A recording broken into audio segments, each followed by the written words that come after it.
Yes चलो, सो test 2 का जो सिलेबस है उसमें पहले हम स्टार्ट कर रहे हैं amalgamation of companies.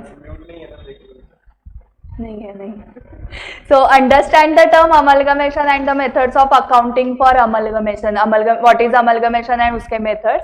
Appreciate the concept of transferee company and transferor company, meaning of the purchase consideration and calculation of purchase consideration under various methods. Pass the entries to close the books of vendor company.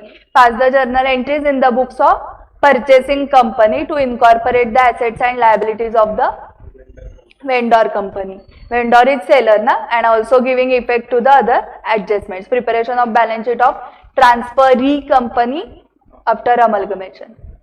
So chapter overview, this chapter deals with accounting for amalgamation and the treatment of any resultant goodwill or reserves. Amalgamation means an amalgamation pursuant to the provisions of the Companies Act 2013 or any other statute which may be applicable to companies. Amalgamation मतलब amalgamation जो companies act में दिया हुआ है या दूसरे कौन से लॉ में. टाइप्स ऑफ अमलगमेशन, दो टाइप्स है. Amalgamation in the nature of merger, amalgamation in the nature of purchase. Intro. In today's modern world we are witnessing the rise of different business ideas every other day. Shark Tank देखो आप, आपको समझ में आ जाएगा. This has attributed to the immense increase in the competition. Some of the shrewd businesses survive through this cutthroat competition, whereas some of them are wiped out due to the dynamics of this very competition. Like the strategies to set up the business, there has been wide increase in realizing the need to stay in the business through the difficult market situations. Hence the business world has also seen the growing importance of business saving strategies. There can be different strategies to ensure the business continues to exist, or existing companies find ways to increase market share by eliminating the competitors, or to come out of financial crisis by restructuring the present capital structure and the like. Such strategies are termed using different words like corporate marriages, strategic alliances, business partnering, etc. The same has been defined in the accounting standard AS 14. In this chapter we shall understand the terms, meanings, methods, accounting treatments related to amalgamation in detail.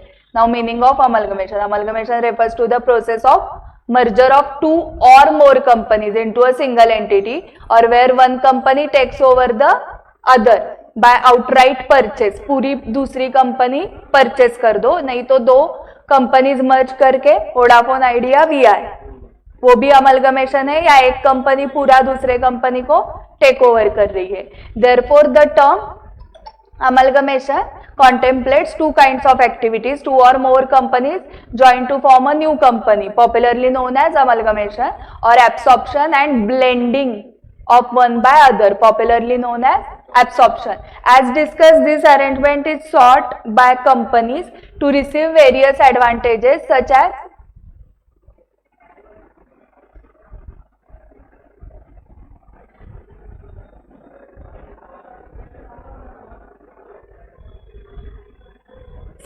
economies of large scale production, avoiding competition, increasing efficiency, expansion, increase in market share, etc.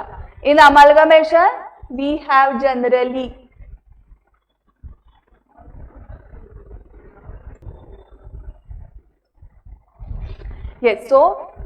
उन्होंने advantages क्या होते हैं वो दिए हैं amalgamation के. क्या क्या होते हैं? Economies of large scale production.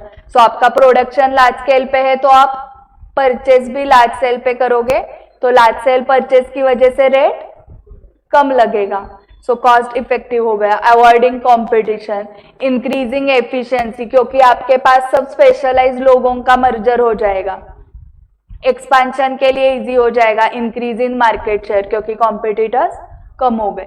In amalgamation we have generally two companies called as vendor or transferor company, and second is vendee or transferee company. Let us understand the concepts through the following examples. Company A and Company B amalgamate to form Company C. Company A and Company B are called transferor companies and Company C is called as transferee company, and this strategy is called as amalgamation. Example 2, Company A is taken over by Company B.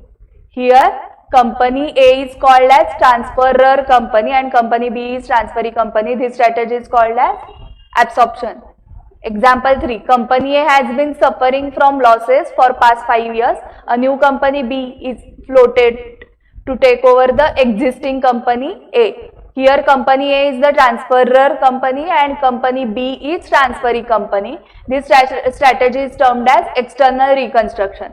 So देखो example 2 and 3 में क्या difference है, company ए को take over किया है B ने, सो B already existing company है absorption के केस में. एक्सटर्नल रिकंस्ट्रक्शन के केस में कंपनी ए है जो लॉसेस बेयर कर रही है, तो उसको सेट ऑफ करने के लिए नई कंपनी फॉर्म की company B which will take over company A. So उसको एक्सटर्नल रिकंस्ट्रक्शन बोलते हैं. इंटरनल रिकंस्ट्रक्शन भी है ना, आपको दूसरे चैप्टर में है वो. सो एक्सटर्नल रिकंस्ट्रक्शन इधर कवर हो रहा है अमालगमेशन में and internal next chapter.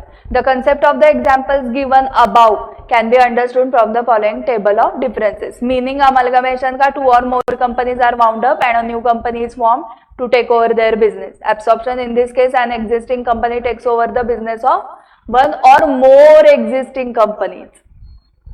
Absorption में एक ही कंपनी को टेक ओवर करना ऐसे नहीं है, 10 कंपनीज भी टेक ओवर कर सकते हो. External reconstruction, in this case a newly form company takes over the business of a existing company. 10 नहीं कर सकते क्योंकि जो कंपनी लॉस बेयर कर रही है उसको आप सर्वाइवल मोड पे लेके आ रहे हो. ओके, एब्सॉर्प्शन में इन 10 लोगों को हटा दो, मेरे ही मोनोपोली हो जाएगी, that is absorption. And external reconstruction is कि तुम डूब रहे हो तो मैं सहारा दे रहा हूं, इतना ही. Okay, minimum number of companies involve, at least 3 companies are involve amalgamation में, क्योंकि 2 ट्रांसफरर है 1 ट्रांसफरी है. यहाँ पर at least 2 companies are involve absorption में एंड एक्सटर्नल में only 2 companies. At least and only का डिफरेंस समझा आपको. एब्सॉर्प्शन में एटलीस्ट 2 कंपनीज है, एक्सटर्नल में ओनली 2 है. Number of new resultant companies, only 1 resultant companies form. 2 companies are wound up to form a single resultant company. यहाँ पर एब्सॉर्प्शन में no new resultant companies form and in the external reconstruction only 1 resultant company is formed. Under this case a newly formed company takes over the business of an existing company. इसका objective है amalgamation is done to cut competition and reap the economies in large scale. Absorption is done to cut competition and reap the economies in large scale. मतलब amalgamation absorption दोनों का objective same है. And external reconstruction is done to reorganize the financial structure of the company. इसका objective अलग है. External reconstruction का objective है to reorganise the financial structure. In every type of amalgamation the assets and liabilities of the transferor company are amalgamated or transferred to the transferee company. The accounting treatment in the books of both the transferor and transferee is given in further section. Types of amalgamation. ICAI has introduced AS 14 on accounting for amalgamations.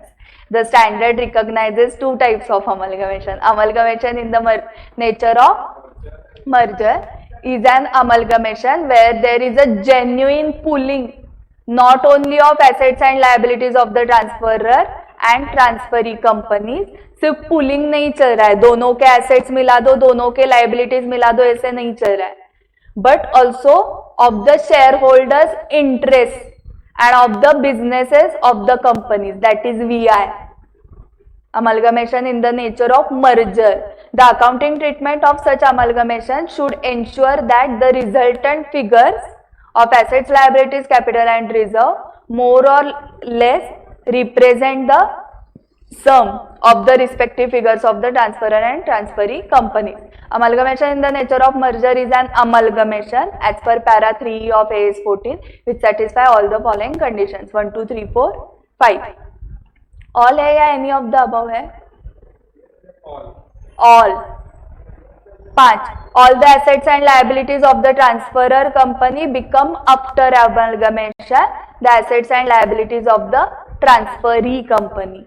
Second, shareholders holding not less than 90%, मतलब minimum 90% or above of the face value of the equity shares of the transferor company become equity shareholders of the transferee company by virtue of the amalgamation. So minimum नहीं लिखना है, लिखते वक्त not less than 90%. So shareholders holding not less than 90% of the face value of equity shares of the transferor company become equity shareholders of the transferee company by virtue of the amalgamation. इसमें कुछ exception है जो bracket में दिया है. क्या है? Other than the equity shares already held therein immediately before amalgamation by the transferee company or its subsidiaries or their nominees.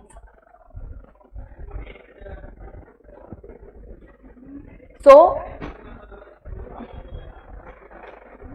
Transferor company ROR नाम की ट्रांसफरर कंपनी है एंड ट्रांसफरी का नाम क्या होगा फिर REE री.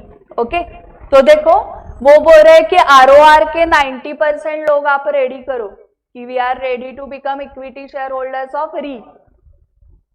ओके, सो ROR के शेयर होल्डर्स को अभी क्या शेयर्स मिलेंगे?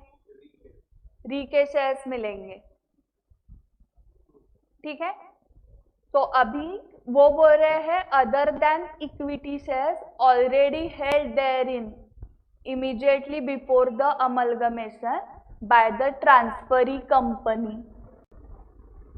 Okay, so for example 90% जो शेयर होल्डर्स है किसके? ROR के, उसमें 2% शेयर होल्डर्स री कंपनी है. री company is a shareholder of ROR. Okay, so other than equity shares already held immediately before the amalgamation by the transferee company. So री ने शेयर्स में इन्वेस्ट किए हैं ट्रांसफरर के, या री के सब्सिडियरी ने की है या री के नॉमिनी ने की है, तो वो शेयर होल्डर्स छोड़ के 90% लोगों को रेडी करो, क्योंकि हम तो है ही रेडी, हम ही है ना. ओके, सो जो ट्रांसफरर ROR कंपनी के 90% कौन चाहिए? अदर देन री वाले. ठीक है, सो क्लियर हुआ ये? क्या हो सकता है कि जिस कंपनी हमें एक्वायर करने वाली है उसी कंपनी ने आपके शेयर्स में इन्वेस्ट करके रखा है, तो फिर उस केस में उनको ही उनके शेयर्स कैसे दोगे आप? ओके, सो क्या हो जाएगा? वो छोड़ के 90% लोगों को आपको रेडी करना है. ये सेकेंड कंडीशन करनी है. फिर third, the consideration for the amalgamation receivable by those equity share holders of the transferor company who agree to become equity shareholders of the transferee company is discharged by the transferee company wholly by issue of equity shares in the transferee company, except that cash may be paid in respect of any fractional shares. So जो भी equity shareholders है transferor company के, उनको आप क्या दोगे? आपके company के इक्विटी शेयर्स ही दोगे. एंड अगर फ्रैक्शन आ रहा है, मतलब 10,000.60 ऐसे कैलकुलेशन में नंबर ऑफ शेयर्स आ रहे हैं, तो 10,000 शेयर्स दोगे एंड 0.60 के लिए आप कैश दे सकते हो. ओके, बट कंडीशन क्या है? इक्विटी शेयर होल्डर वालों को इक्विटी शेयर्स ही मिलेंगे, उनका कंसिडरेशन आप कैश में, प्रेफरेंस शेयर्स में, डिबेंचर्स में नहीं दे सकते. Fourth condition, the business of the transferor company is intended to be carried on after the amalgamation by the transferee company. And fifth, no adjustment is intended to be made to the book values of the assets and liabilities of the transferor company when they are incorporated in the financial statements of the transferee company, except to ensure uniformity of accounting policies. So अगर accounting policies differ कर रहे हैं तो उसको uniform करना पड़ेगा, जैसे transferee follow कर रही है वैसे ही ट्रांसफरर को फॉलो करना पड़ेगा।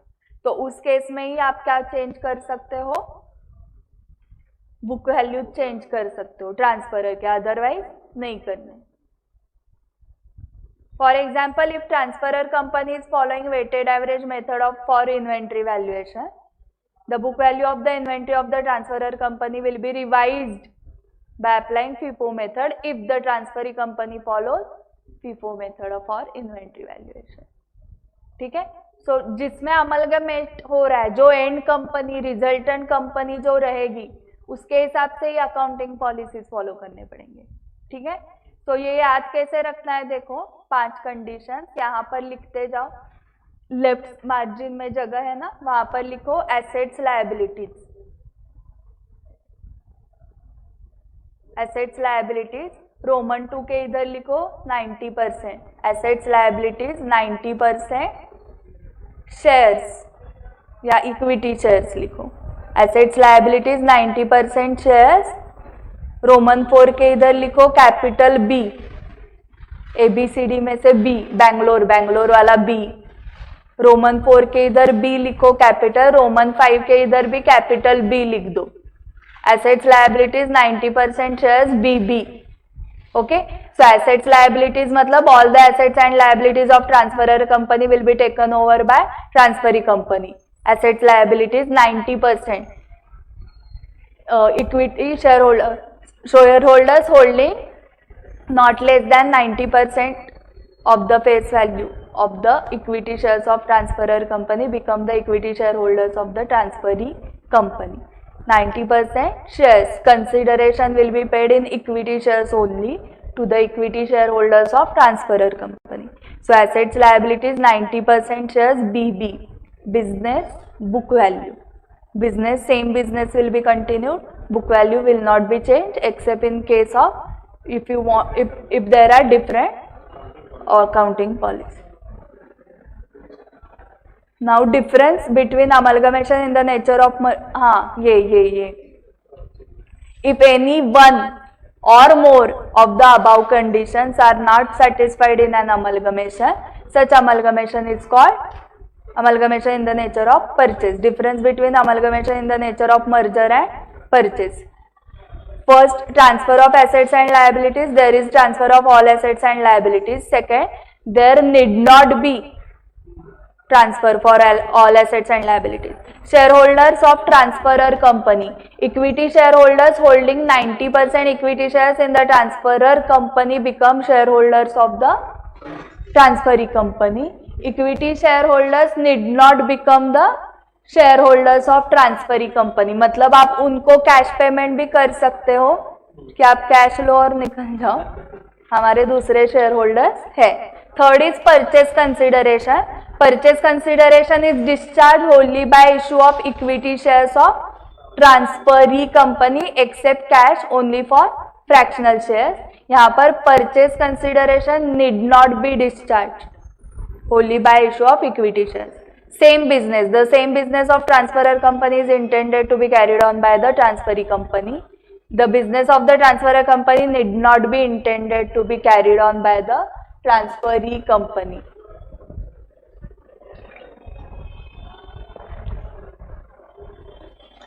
Recording of assets and liabilities. The assets and liabilities taken over are recorded at their existing carrying amount. मतलब ही book value ना, except where adjustment is required to ensure uniformity of accounting policies. And यहाँ पर the assets and liabilities taken over are recorded at their existing carrying amounts or the basis of their fair values. Method of accounting. Journal entries for recording the merger are passed by pooling of interest method, and journal entries for recording the purchase of business are passed by purchase में. सो absorption में आप सिर्फ क्या कर रहे हो, assets and liabilities का pooling कर रहे हो. मे बी आपका बिजनेस कुछ अलग है, उसका कुछ अलग ही बिजनेस चल रहा है. ओके, यहाँ पर pooling of interest method accounting की, एंड यहाँ पर purchase method in the books of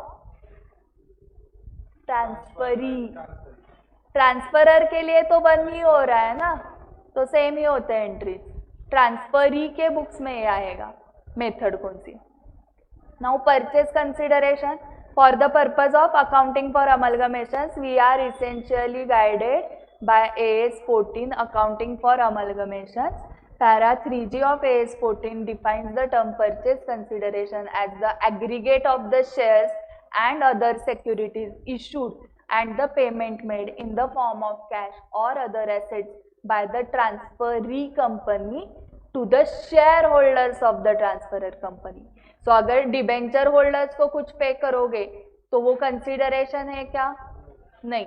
preference share holders को कुछ पे करोगे तो वो कंसिडरेशन है, बिकॉज शेयर होल्डर्स लिखा है, मतलब इक्विटी एंड प्रेफरेंस दोनों आ सकते हैं, वहां पर लिखना है तो लिख सकते हो। In simple words, it is the price payable by the transferee company to the transferor company for taking over the business of the transferor company. The important point to be noted here is the amount paid towards the equity shareholders and preference shareholders is only considered as part of the purchase consideration as per the definition under AS 14. Hence, it should be noted that purchase consideration does not include the sum which the transferee company will directly pay to the debenture holders or creditors of the transferor company. If a certain liability of the transferor company has not been taken over by the transferee company, it will be discharged by transferor company. transferee company ने take over नहीं किए वो liabilities तो क्या होगा? हाँ, transferor company को discharge करना पड़ेगा। Now the purchase consideration can be computed in the following methods. First is lump sum method. Under this method, the transferee company agrees to pay a lump sum or fixed amount to the shareholders of the transferor company.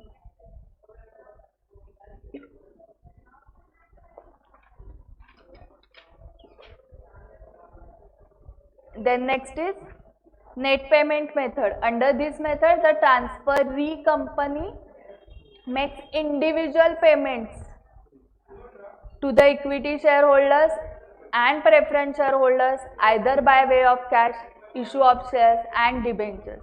वो हो गया net and lump sum मतलब correct.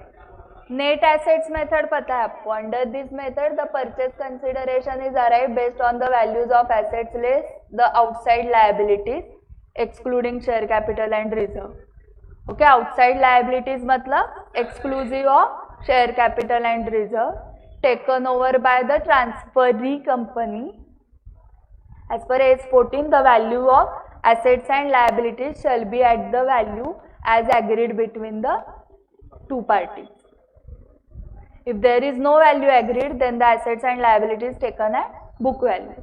The purchase consideration essentially depends upon the fair value of its elements. For example, when the consideration includes securities, the value fixed by the statutory authority may be taken as the fair value. In case of other assets, the fair value may be determined by reference to the market value of the asset given up, or in the absence of market value, net book value of the assets, that is cost less accumulated depreciation book value are considered.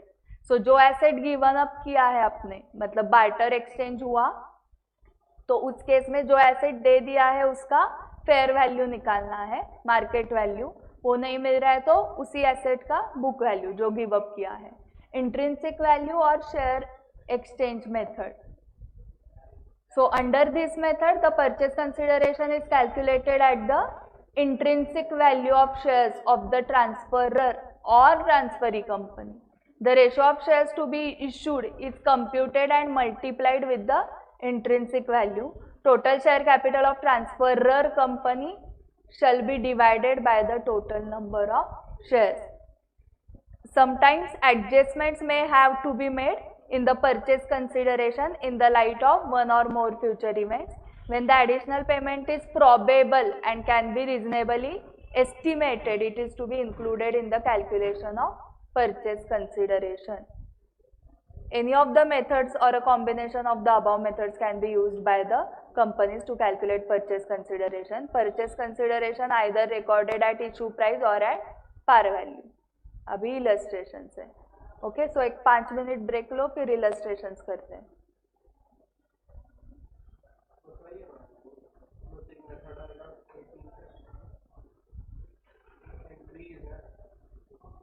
यहाँ पे तो सब purchase consideration calculation है ना.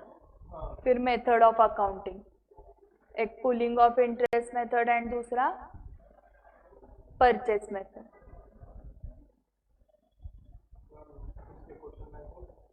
हाँ है, इसका ready है. ये था ना पहले, एडवांस अकाउंट्स में ही था ना ये.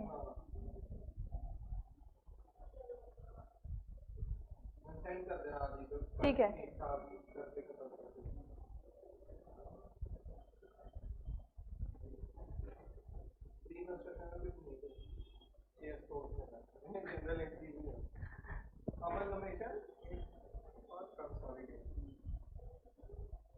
तो बीच में रिकंस्ट्रक्शन लेते हैं, फिर कंसोलिडेशन लेते हैं, नहीं तो सब हैंग हो जाएंगे. रिकंस्ट्रक्शन बायबैक की, उसके बाद एक AS20, ये 3 टॉपिक है इस टेस्ट बेस पे. मतलब क्या बोले, ये ज्यादा उस पे बताया था कि वो शिफ्ट कर रहे 2 3 4 देने वाले हैं. टेस्ट 2 3 4 देने वाले. Okay, you are required to calculate the purchase consideration. S Limited is absorbed by P Limited. So S Limited transferor and P is transferee. S Limited gives the following information on the date of absorption.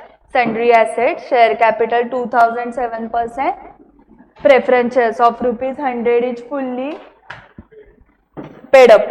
5,000 equity shares of ₹100 is fully paid up. Reserves 6% debentures, trade payables.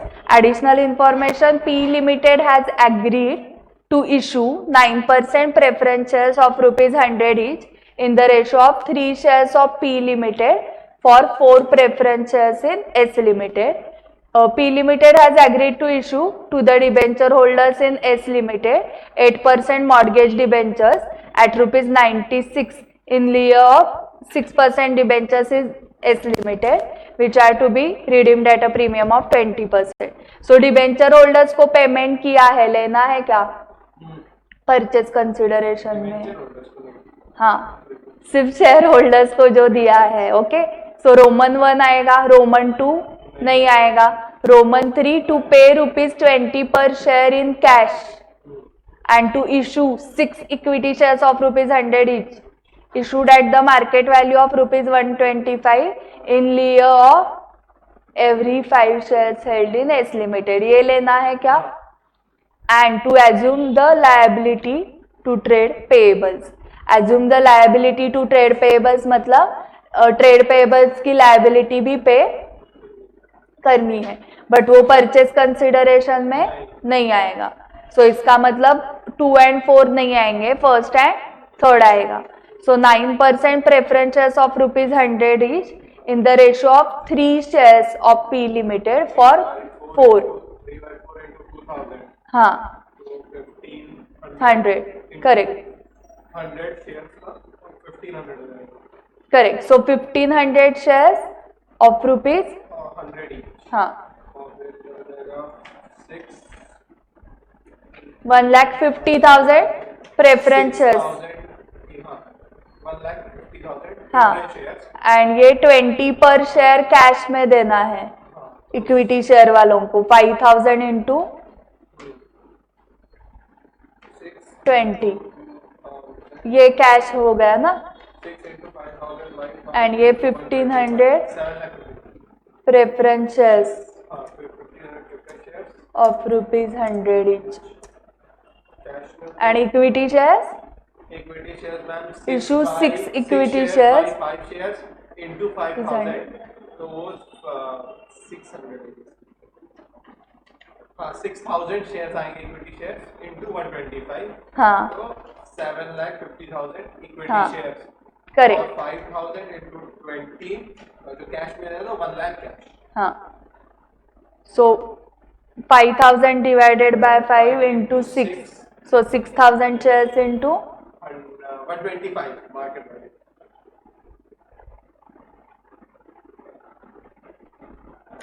So 7,50,000. 10 lakh total. So 6,000 equity shares of rupees 100 each issued at 125. rupees 125.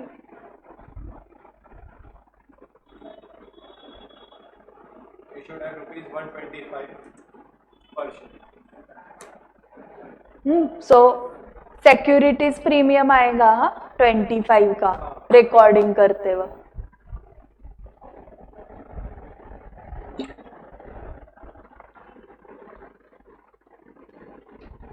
And ये दो note लिखने हैं कि liability in respect of debenture okay will not be taken. And दूसरा कौन सा था? Creditors. Illustration 2 calculate purchase consideration. Balance sheet किसकी दी है? Following is the balance sheet of A limited. Share holders fund, share capital, reserve surplus, non current में long term borrowings, current liabilities में trade payables, assets में non current assets में PP, non current investment, current assets में inventories, trade receivables, cash and cash equivalent. Notes to accounts में share capital, reserve surplus, long term borrowings, PPE, non-current investment. B Limited agreed to take over the assets and liabilities on the following terms and conditions. A discharged 15% debentures at a premium of 10% by issuing 15% debentures of X Limited. PPE at 10% above the book value and investments at par value. C current assets at a discount of 10% and current liabilities at book value. Preference shareholders are discharged at a premium of 10% by issuing 15% preference shares of rupees 100 each. Issue 3 equity shares of rupees 10 each for every 2 equity shares in B Limited and pay the balance in cash.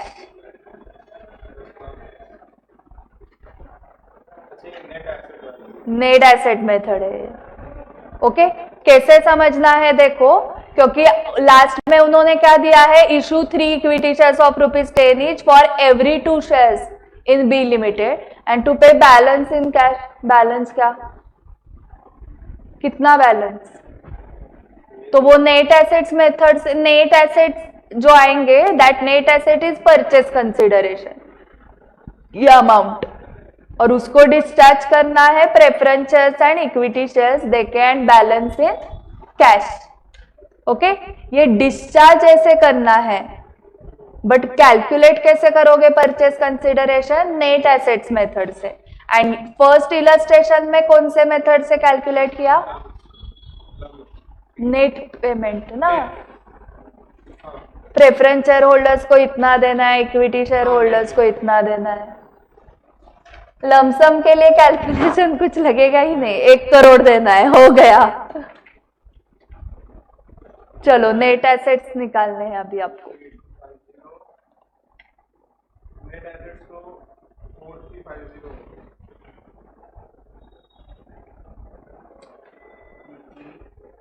Current assets का discount of 10%.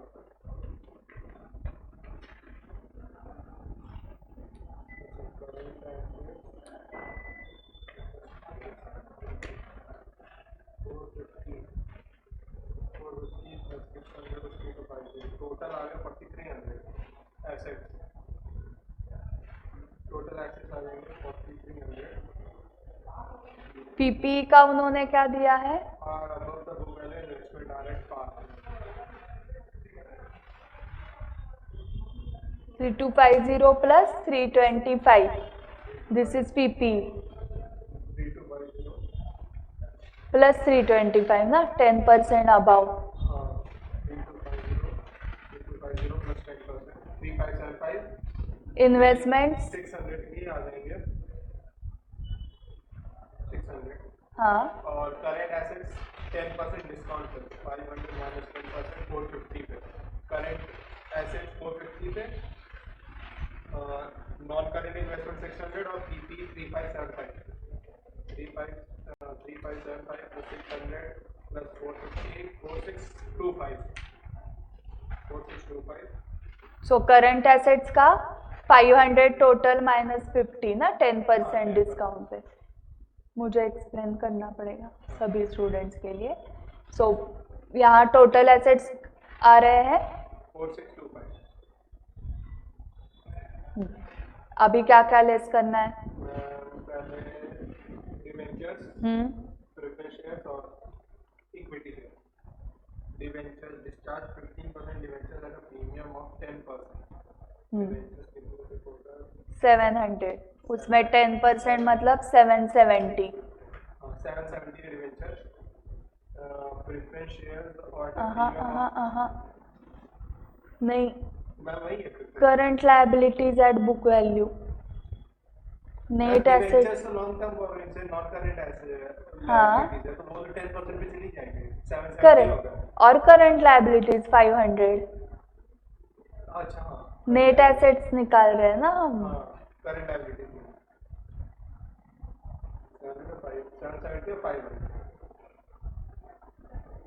3355 preference shares are ये so ये जो हुआ वो क्या हुआ. This is the amount of purchase consideration. इतना पे करना है आपको उस कंपनी को 3355 करेक्ट. एंड वो पे कैसे किया आपने 3355 कुछ शेयर्स दिए कुछ प्रेफरेंस शेयर्स दिए कुछ कैश दिया. So mode of purchase consideration है अभी आगे. डिस्चार्ज कैसे किया. So preference share holders are discharge at a premium of 10% by issuing 15% preference shares of ₹100 each. So preference share holders 7500 into 110%. 8250. So यहाँ पर अमाउंट 750 है ना ये. तो मुझे 750 प्लस 75 825. सो प्रेफरेंस शेयर्स दिए ये. उसके बाद Equity shares, 3 shares of ₹10 each for every 2 equity shares in B. 3 into 1500 हाँ upon 2. 2250. 2250 and the balance in cash. So balance निकालो Plus 3355 minus 825 280. Minus 280 balance in. समझ में आ गया. ओके वहां पर लिखो net asset method and first इसमें नेट पेमेंट मेथड.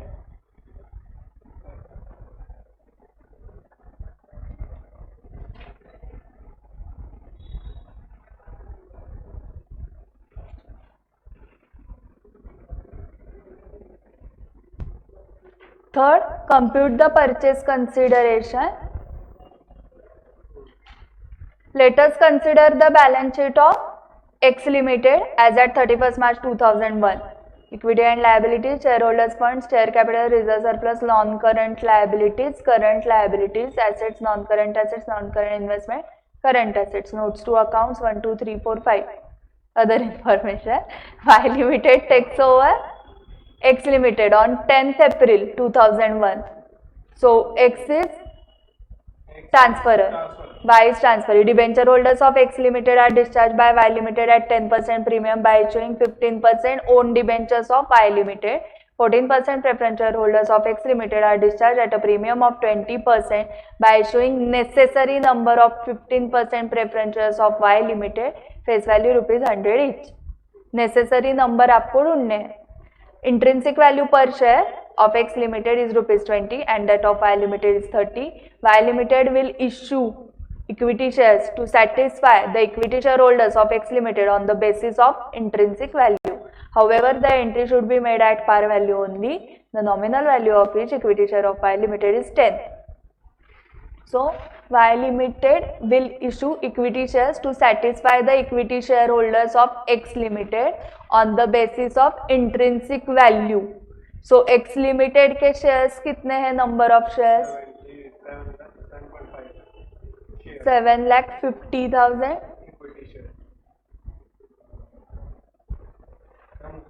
हाँ हाँ, सो 7,50,000 इंटू 20 करो, उतनी अमाउंट पेएबल है ना उनको, इंट्रिंसिक वैल्यू के बेसिस पे उनको देना है। 1,50,00,000 आ गया क्या वो, इतनी अमाउंट देनी है उनको, और हमारा एक शेयर कितने का है, so this divided by 30, so 5 lakh equity shares of ₹30। हाँ okay, so at par entry करनी है तो आपको, हाँ ये 7,50,000 अपॉन 20, हाँ हाँ, तो वो 50 लाख हो जाएगा ना, 5 lakh into 10 is 50 lakh. Okay, 5 lakh equity shares of file limited, ठीक है, ये आ गया। एंड प्रेफरेंस शेयर्स को 2500 हाँ 14% preference share holders of X limited are discharge at a premium of 20%, so 22,500 plus 250 ना प्रीमियम 10%, 2750 कैसे डिस्चार्ज किया, सॉरी प्रीमियम 20 है ना,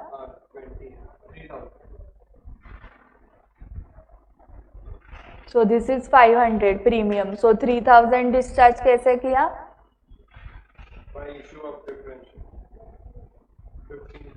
हाँ हाँ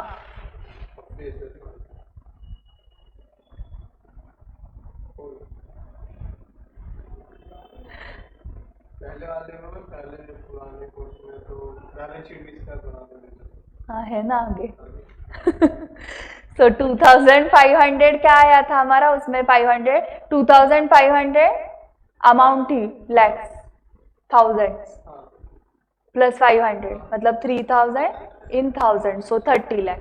हाँ ठीक है ये, और मुझे मेथड बताओ, मेथड लिखनी है, हाँ लिखो वहां पर, सारे मेथड से चल रहे हैं मतलब question,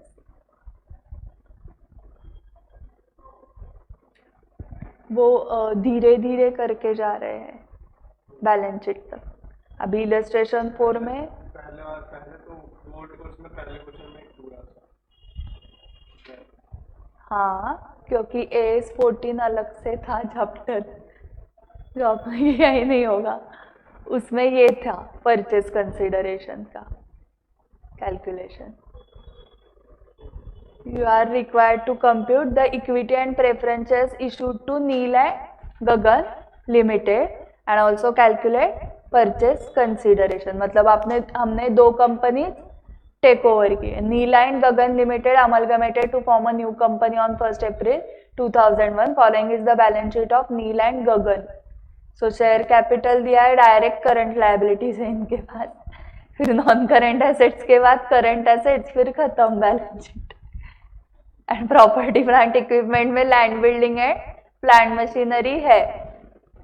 so following is the additional information, the assets of Neil and Gagan are to be revalued as under, then purchase consideration is to be discharged as under, issue 24,000 equity shares of ₹25 each fully paid up in the proportion of their profitability in the preceding 2 years।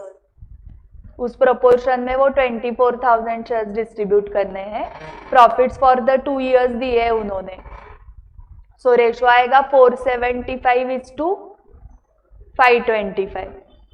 issue 12% preference shares of ₹10 each fully paid up at par to provide income equivalent to 8% return on net assets in the business as on 31st March 2001 after revaluation of assets of Neil Limited and Gagan Limited respectively। So 24,000 को 475:525 मतलब 1,000 denominator में आ रहा है। 19:21 हाँ okay, so 24,000 divided by 1,000 into 475, 24,000 divided by 1000 into 525. 1140. हाँ, this is number of equity shares. कितने पे issue करना है? At face value 25 each. Into 25 करो. 285. 2,85,000. 3,15,000. हाँ, सो 10 इज फेस वैल्यू, ऊपर का 15 सिक्योरिटीज प्रीमियम में जाएगा. ठीक है. अभी प्रेफरेंस शेयर्स ऐसे इशू करने हैं 12% के, कि जिससे नेट एसेट्स पे वो 8% रिटर्न देगा. तो नेट एसेट्स कैलकुलेट करने के लिए आप क्या करोगे? एसेट्स की टोटल लो माइनस करंट लायबिलिटीज करो एंड ये 12,35,000 लेने की जगह ये ले लो ना, डायरेक्टली रिवैल्यूड लेने हैं ना. हाँ. तो 5,25,000 7,25,000. प्लस 7,75,000 माइनस करंट लायबिलिटीज ना, नहीं प्लस करंट एसेट्स 1,63,500 माइनस यहाँ पे वही है. 6,23,500. ये करंट लायबिलिटीज. नेट एसेट्स निकालने हैं ना हमें, तो रिवैल्यूड फिगर्स लो पहले. ये revalued figures 5,25,000 plus 7,75,000 plus current assets 1,63,500 minus current liabilities. अभी सेम गगन का 6,40,000 675,000. प्लस 6,14,000. 14 नहीं. Sorry 6,75,000 75,000 plus 6,48,000 plus 1,58,600 minus 5,57,600. 1,58,600 minus 5,57,600. 924. ये नेट एसेट्स आ गए ना, उसके ऊपर 8% करो. 8% रिटर्न ऑन नेट एसेट्स बोल रहे हैं ना वो.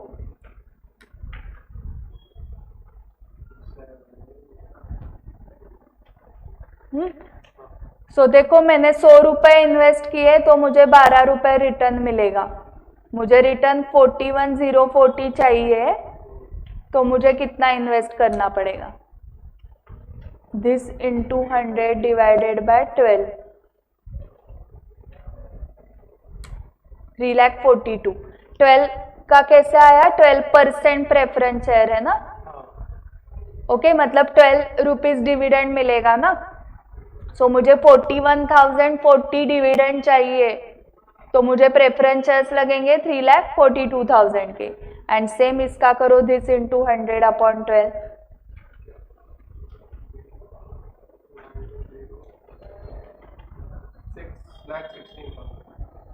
हाँ, तो अभी रीड करो. Issue 12% preference shares of ₹10 is fully paid up at par to provide income equivalent to 8% return on net assets in the business as on 31st March after revaluation of assets of Neil and Gagan Limited. Respect.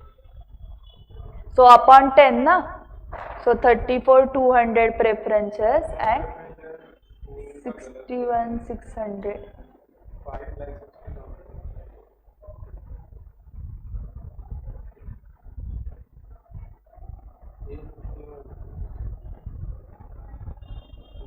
8,40,000 आया है ना.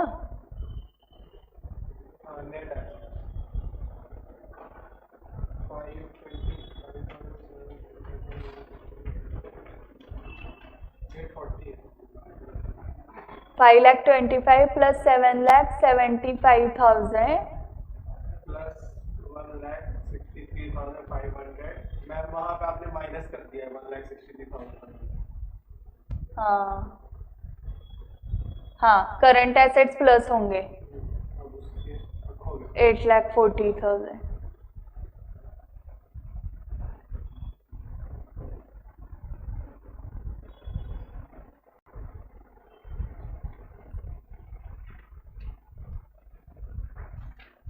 $67,200 ना हाँ. Return आना चाहिए. So number of shares 56,000 and 61,600. ये कौन सी method हुई?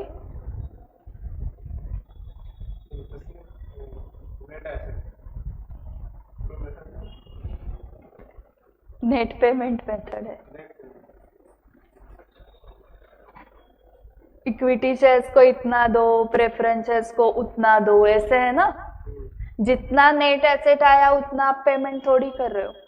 नेट एसेट्स पे 8% रिटर्न निकाल के इक्विवेलेंट इनकम आना चाहिए, ऐसे वाले प्रेफरेंस शेयर्स दो, मतलब नेट पेमेंट.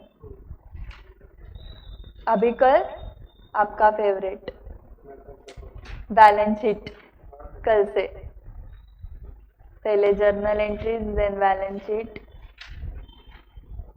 ओके, कल भी टाइमिंग यही रहेगा.